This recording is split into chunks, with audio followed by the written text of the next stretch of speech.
বিশেষ চাহিদা সম্পন্ন শিল্পীদের অংশগ্রহণে শিল্পকলা একাডেমিতে অনুষ্ঠিত হল সাংস্কৃতিক আয়োজন বিস্ময়ের অভিযাত্রী কাননের কোকিল। একাডেমির নন্দন মঞ্চে অনুষ্ঠিত এই উৎসবে শিল্পীদের সঙ্গীত, নৃত্য এবং আবৃত্তিতে মুগ্ধ হয় শ্রোতারা। আয়োজনে উপস্থিত ছিলেন একাডেমির মহাপরিচালক সৈয়দ জামিল আহমেদ সহ অন্যান্য অতিথিরা। এ সময় বক্তারা বলেন, পরিচর্যা এবং উৎসাহ পেলে উজ্জ্বল ভবিষ্যৎ গড়তে পারবে বিশেষ চাহিদা সম্পন্ন শিশুরা। তাই এসব শিশুর পাশে থাকতে সবার প্রতি আহ্বান জানান তারা।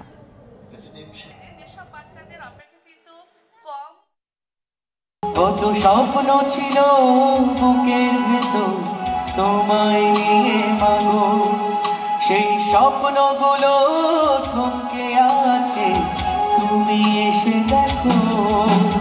তোমার ছেড়ে কাটছে সময় কোন সে মমতায়, আমি খুঁজেছি তোমার মাগো, আমি খুঁজেছি তোমার।